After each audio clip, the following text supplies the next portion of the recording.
In today's video, I'm going to teach you how to upload a profile photo in Wrike. Let's get started right from your Wrike workspace. Once you're logged in and looking at your main screen, move your eyes to the top left area of the interface. There, you'll see your profile icon. Depending on your account, this might look like a small circle with your initials or a default avatar image. Go ahead and click on that profile icon. This is your main entry point for anything related to your personal account and preferences. When you click the icon, a small menu will appear. In this menu, look for the option labeled Settings. This is where Wrike gathers all your personal and account-related configuration options. Click on Settings to open your settings page.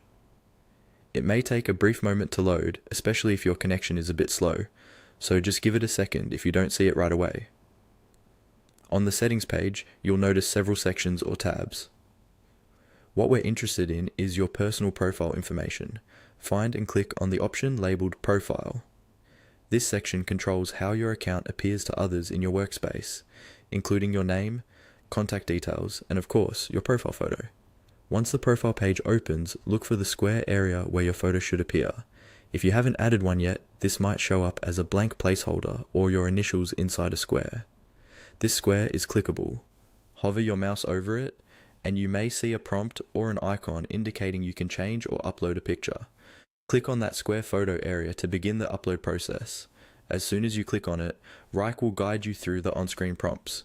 Typically, a file picker window will open, allowing you to browse your computer or device for the image you want to use. Choose a clear, professional-looking photo if this is for work, ideally one where your face is easy to recognize. After selecting your image file, confirm your choice. Wrike may give you the option to crop or adjust the image so it fits nicely in the square frame. Follow any instructions you see on the screen, make your adjustments, and then save or apply the changes. Once you're done, your new profile photo will appear in that square, and you'll also see it update in the top left corner of your workspace.